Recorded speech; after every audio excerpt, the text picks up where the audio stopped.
आज के वास्तु अध्ययन में देखते हैं एक बार पुनः दक्षिणाभिमुखी मकान साउथ फेसिंग। जैसा कि हमने आपको पहले भी बताया है, दक्षिणाभिमुखी ईस्ट, वेस्ट, नॉर्थ और ये साउथ, पूरब, पश्चिम, उत्तर और दक्षिण, ये भवन की दिशाएं और इनकी चार भी दिशाएं: पश्चिम, उत्तर वायव्य, उत्तर पूर्व ईशान, साउथ ईस्ट अग्नि, साउथ और वेस्ट नैऋत्य का कॉर्नर।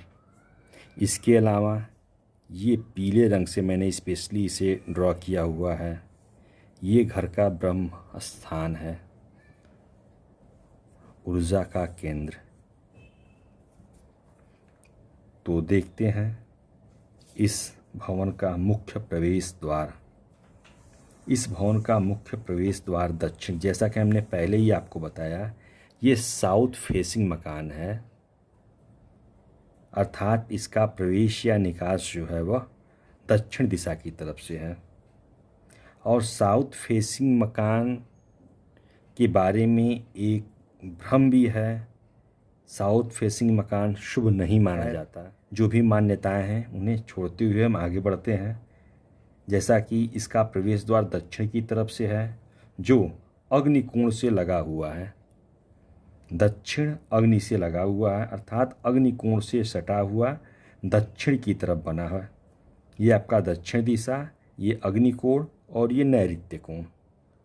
इस भवन का प्रवेश द्वार दक्षिण और अग्नि के मध्य, अग्नि से सटके बना हुआ है दक्षिण की तरफ, जो वास्तु पुरुष के दाहिने हाथ पर अग्निकोण में बना हुआ है। ये घर का प्रवेश द्वार जो है वह अग्निकोण में बना हुआ है।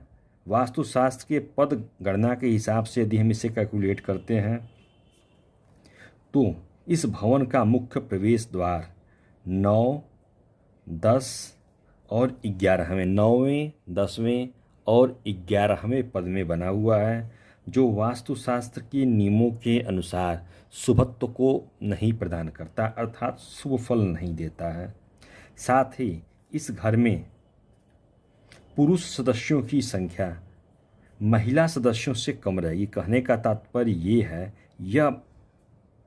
या इस भवन का जो यह मुख्य प्रवेश द्वार है अग्नि और दक्षिण का, जिस पद में जिस स्थान पर ये स्थित है उस स्थान के अकॉर्डिंग इस घर में पुरुष सदस्यों की संख्या हमेशा कम रहेगी। जो भी कह लें, कहना नहीं चाहिए, पर है तो कहने में संकोच नहीं करना चाहिए। शास्त्रों में ऐसा बताया गया है कि ऐसे घर में पुरुष सदस्यों की संख्या महिला सदस्यों से हमेशा कम ही रहेगी।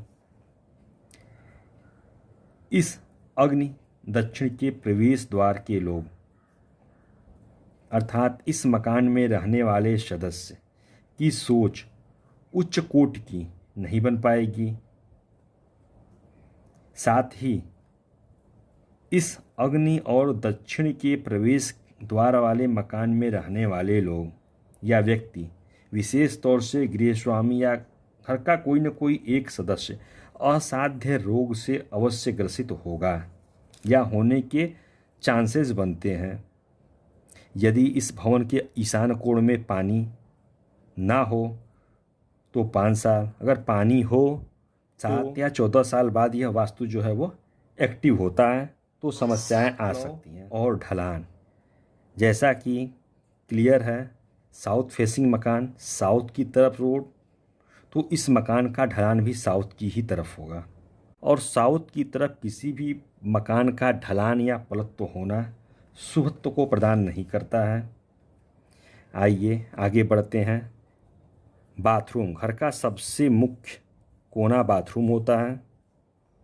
और ये बाथरूम, सॉरी हमने इसे यहाँ ड्रॉ कर, नहीं बेडरूम, ठीक है, ये बाथरूम जो है वह भवन के नैऋत्य कॉर्नर, अगर इसे हम मध्य करते हैं तो वेस्ट पश्चिम दिशा हमारी ये आती है, पश्चिम और नैऋत्य की तरफ, पश्चिम से नैऋत्य की तरफ, अर्थात नैऋत्य कॉर्नर में बना हुआ इनका बाथरूम पश्चिम नैऋत्य, इसके साथ जुड़ा दूसरा बाथरूम ये बाथरूम, जैसा कि हमने आपको पहले ही भी बताया, ये हमारा पीले कलर से घिरा हुआ हिस्सा घर का ब्रह्म स्थान है। और ब्रह्म स्थान घर का सबसे पवित्र स्थान माना जाता है और इस स्थान में बाथरूम का आना वैसे भी कहने की आवश्यकता नहीं है। तो सारांशतः हम देखें, पश्चिम नैऋत्य में बना बाथरूम गृह स्वामी को ये अस्थिरता प्रदान करता है। अगर नैऋत्य कोण में बना ये बाथरूम है, पहला बाथरूम, यह गृह स्वामी को जो है अस्थिरता प्रदान करेगा, आपकी प्रगति रुक जाएगी, पैसों की दिक्कत हमेशा बनी रहेगी। यह नैऋत्य कोण में बने बाथरूम का फलादेश है। इसके अतिरिक्त अन्य बाथरूम जो कि संख्या में 2, दूसरा है पश्चिम दिशा में, तो उससे लगा दूसरा बाथरूम ब्रह्म स्थान, पहले भी बताया आपको, ये ब्रह्म स्थान का बाथरूम यह समस्याएं उत्पन्न करेगा।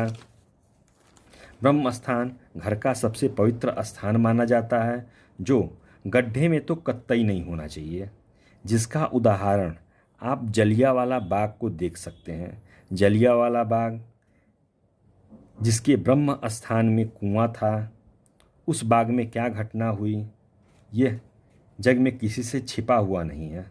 ब्रह्म स्थान में गड्ढा या गंदगी होने से घर में दरिद्रता आती है। ऐसे घर में लड़कियां बिन ब्याही ही रह सकती हैं या रह जाती हैं। ज़्यादातर स्पाइनल सर्जरी जो समझ में नहीं आती या अधिकतर फेल्योर होती हैं, वह भी इसी वास्तु दोष का ही परिणाम है।